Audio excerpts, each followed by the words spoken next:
Welcome বন্ধুরা, আমার educational hub চ্যানেলে সবাইকে স্বাগত। তো আজকে প্রাথমিক টেট নিয়ে কতগুলো গুরুত্বপূর্ণ প্রশ্ন এবং তার উত্তর নিয়ে হাজির হয়েছি, যেগুলো সবারই জানার ইচ্ছা বা সবাই জানতে চেয়েছিলে। তো গতকাল আমি একটা ভিডিও আপলোড করেছিলাম, যেখানে জেলার যে ডিপিএসসি থেকে এসআই অফিসে নোটিশ দেওয়া হয়েছে সেই নোটিশ সম্পর্কে ছিল ভিডিওটা। সেখানে যদিও 99% ক্যান্ডিডেট ভিডিওতে ভালোবাসা দেখিয়েছেন, ভিডিওটা পছন্দ করেছেন, তার মধ্যে 1% বা তার কম সংখ্যক লোক যারা ফেক বলেছেন। যদি ফেকই না হয় তাহলে এটা অন্যরা পায়নি কেন, বা অনেকে বলেছিলেন যে এটা থার্ড ফেজের জন্য চাওয়া হচ্ছে। তো তাদের জন্য তারা যাদের মনে হবে না এটাও ফেক, ছেড়ে দিন, তারা আগেই সরে যান। বা তার ভিত্তিতে আমি এখানে বলতে চাচ্ছি এই ভিডিওটা, প্লাস এই কোশ্চেনগুলো এসেছিলো, কোশ্চেনগুলোর সঠিক এবং যথাযথ উত্তর তোমরা পেয়ে যাবে। তো দেখো, প্রথম যেটা বলেছিলাম যে এই যে দেখো, জেলার ডিপিএসসিতে কোনো এসআইদের কাছে ভ্যাকেন্সি আপডেট চাচ্ছে, কেন চাচ্ছে? ঠিক আছে, চাচ্ছে কেন দেখো, তোমাদের প্রথমে বলে রাখি, যারা ভাবছো যে থার্ড ফেজের জন্য এই ভ্যাকেন্সিটা চাওয়া হয়েছে, তাদের বলে রাখি যে এই যে 2017 সালের যে অ্যাডভার্টাইজমেন্ট বেরিয়েছিল, যার এক্সাম 2021 সালে হয়েছিল, এবং তার জন্য যে ইন্টারভিউ নোটিফিকেশন বেরিয়েছিল, তার ভ্যাকেন্সি ছিল 11,765।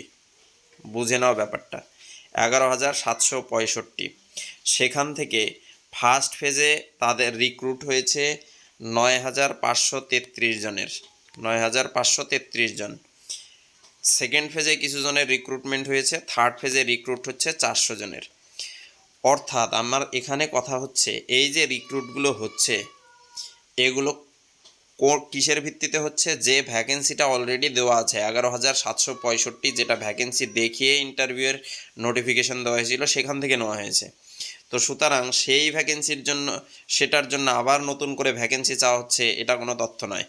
যে ভ্যাকেন্সিটা চাওয়া হচ্ছে এটা সম্পূর্ণ নতুন টেটের জন্যই চাওয়া হচ্ছে। নতুন ইন্টারভিউ এবং টেট 2023-এর যে রেজাল্ট দেবে তার ভিত্তিতেই চাওয়া হচ্ছে। ঠিক আছে, এটাতে কোনো বিধিনিষেধ নেই। বা আবার তোমরা বলতে পারো যে হঠাৎ আপনি পেলেন নোটিশটা, অন্য কেউ পেলো না কেন? আর বলে রাখি যে এই নোটিশটা কিন্তু সবার জন্য পাবলিকলি পাবলিশ করেনি, এটা শুধুমাত্র পাঠানো হয়েছিল প্রত্যেকটা ডিপিএসসিতে, এবং ডিপিএসসি থেকে এসআই এর কাছেই পাঠানো হয়েছিল। অন্য কারো এটা জানার তথ্য ছিল না। আবার কেউ মনে করতে পারে তাহলে স্কুলের টিচাররা জানে না কেন, যদি ভ্যাকেন্সি ডিটেলই জানতে হয়। কিন্তু এটাও জেনে রাখো যে ভ্যাকেন্সি ডিটেলস এর ক্ষেত্রে টিচারদের প্রয়োজন নেই, কেননা এই যে ধরো কোনো একটা স্কুলের ছাত্র সংখ্যা হচ্ছে 130, তো আমরা সবাই এই 130 ছাত্র সংখ্যাটা এসআই এর কাছে অলরেডি দেওয়া আছে স্কুল ওয়াইজ। এবার কতজন টিচার আছে সেটাও দেওয়া আছে অনলাইনে। তো এসআই সেখান থেকেই জেনে নিতে পারে যে 130:1 করে যদি স্টুডেন্ট টিচার রেশিও হয়, তাহলে কতজন টিচার কোথায় লাগবে, কত ভ্যাকেন্সি আছে, সেটা তিনার জানা আছে। তো সেটা ছিল সেই আগের আপডেট। ছাড়ো, এই ছিল ভিডিও প্রথম টুক। এবার পরের যে কোশ্চেন রয়েছে, দেখো, ইডাব্লিউএস কি সংরক্ষণ পাবে? এখানে প্রথমে বলতে হবে ইডাব্লিউএস জিনিসটা কি। ইডাব্লিউএস কথাটার অর্থ হলো ইকোনমিক্যালি উইকার সেকশন। এবার হচ্ছে ইকোনমিক্যালি উইকার কারা? এবার এই ব্যাপারটা হচ্ছে সম্পূর্ণটা জেনারেলদের মধ্যে থেকে, এটা জেনারেলদের মধ্যে থেকে 10% এখানে সংরক্ষণ দেওয়া হয়েছে এদেরকে। এরা কারা? যারা জেনারেল ক্যান্ডিডেট, অন্যরা কিন্তু হবে না। যারা জেনারেল ক্যান্ডিডেট, তাদের মধ্যে থেকে যাদের ইনকাম বছরে 8 লাখের কম, 8 লাখ টাকার কম, তারা ইডাব্লিউএস এর অন্তর্ভুক্ত, অর্থাৎ তারা 10% সংরক্ষণ পাবে। কিন্তু এখন কথা হচ্ছে যে এই ইডাব্লিউএসরা কি প্রাথমিক নিয়োগ 2024-এ জায়গা পাবে? উত্তর হচ্ছে পাবে। কেননা 2024 সাল থেকে যতগুলো ডিস্ট্রিক্ট ভিত্তিক রিক্রুট হচ্ছে, সেটা হচ্ছে যত ছোট থেকেই রিক্রুট হোক বা যত বড় রিক্রুটমেন্টই হোক, সেখানে কিন্তু এই ইডাব্লিউএসদের জন্য সংরক্ষণ রাখা হয়েছে।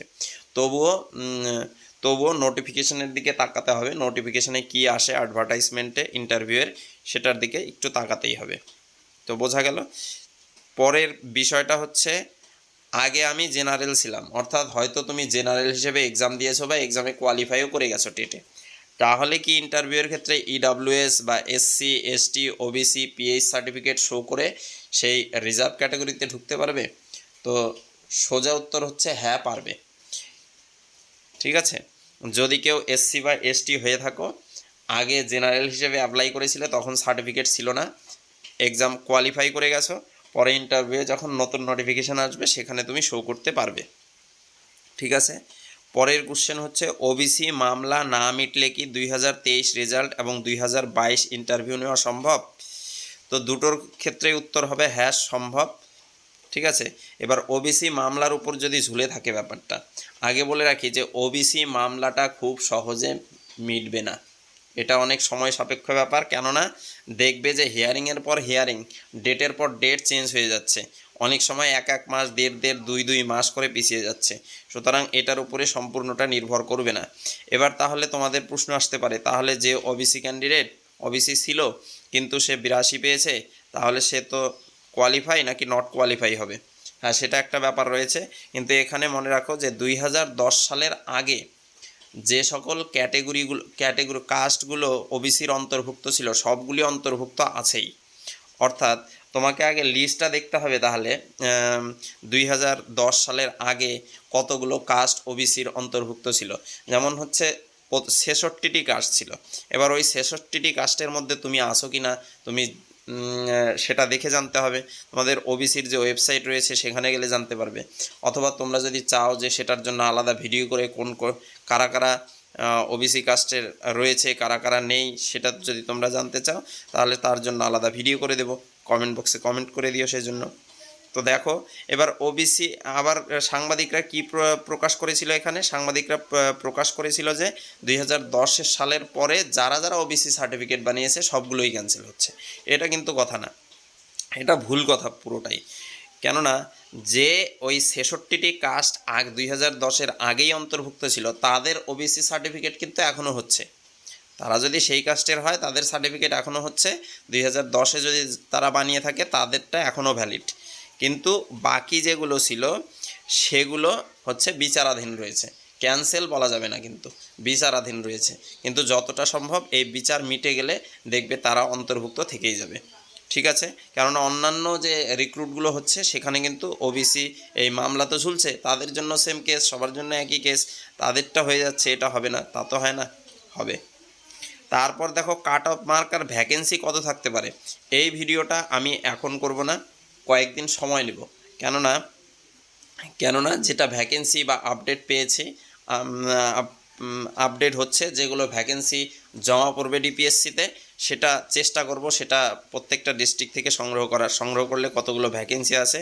আর কাট অফ মার্কটা কিন্তু খুব একটা জটিল ব্যাপার, খুব জটিল ব্যাপার। কেন বলছি, কারণ এখানে কিন্তু এইবার ওবিসি এবং এসসি এই দুজনের কাট অফ মার্ক জেনারেলের চাইতে হাই যেতে পারে।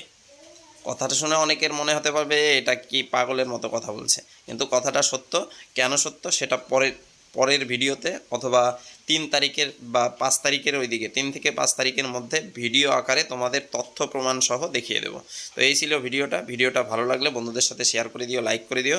এই ধরনের নিত্য নতুন ভিডিও পেতে এবং রিক্রুটমেন্ট সংক্রান্ত ভিডিও পেতে অবশ্যই চ্যানেলটিকে সাবস্ক্রাইব